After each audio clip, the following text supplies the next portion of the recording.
Hi, Joe here. This is the last video on the transfer of learning series within Reboot AI. In the previous video, we looked at the problem of recalibrating behaviors in some way. And we discussed assertions. So I couldn't find an assertion telling me not to go somewhere without remembering why I went there.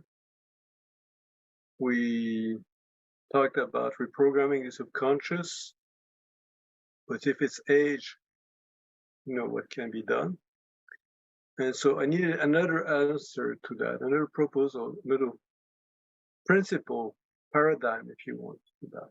One thing that actually relates to what everybody else is doing, but on the other side is suitable for my own needs. And now we're going to see how transfer learning is extremely versatile in humans, and everybody can do what I'm doing. And actually, I recommend you do it. And I have some more to say about that. I came across a book called 100 Things I Learned in Architecture School by Matthew Frederick. Brilliant little book, lots of very pertinent and very pithy advice. And not strangely actually, in the very first advice in the lesson in the book is how to draw a line.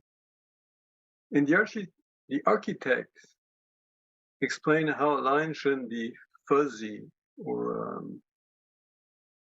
indeterminate. And a good line starts on a good point, strong point, has a definite direction, and it ends at a strong point as well.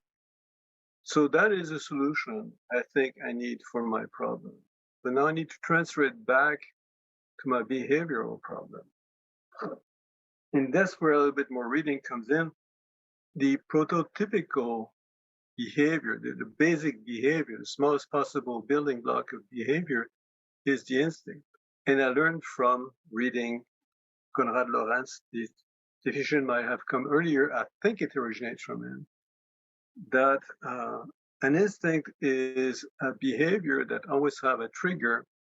So if the trigger is present, the behavior will execute until a completion. And later research showed that preventing an instinct to completely execute itself actually is a source of trauma. Why would that be relevant? Well, nature is self-replicative, self-similar, right? Fractal snowflakes are fractals. A lot of things repeat themselves at different layers. So it doesn't break any surprise. A good behavior should be one that has a good action should be one that has a strong beginning, a clear direction, and a recognizable end. 3 categories, yes or no. So that makes 8 types of behaviors.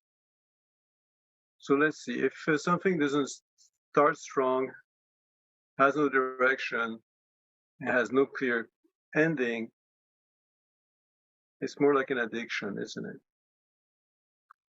If something starts strong, has a direction, but does not have a clear ending, it might be procrastination. So how does that work? We have the action space where all the actions take place. And we have the wrong space, the architecture space, where we can solve the problem easily. And when I perform an action, I can pick a line from that space based on whether my action has a strong beginning or not, whether it has a clear direction or not, whether it has a recognizable direction or not.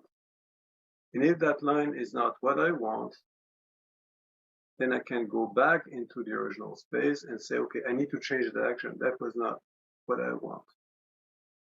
And it's all visual. So that's why I call those things visual affirmations. So I'm sorry if I bored you. I think it's useful. The book itself, the 100 lessons, the 100 things I learned in architectural school, has a lot of very small principles, and I encourage you to look at them and try to see if they don't apply to other domains than architecture. And you might be surprised by how easy it is to do once you get the knack of it. So that's that. Good night. Take care. Bye.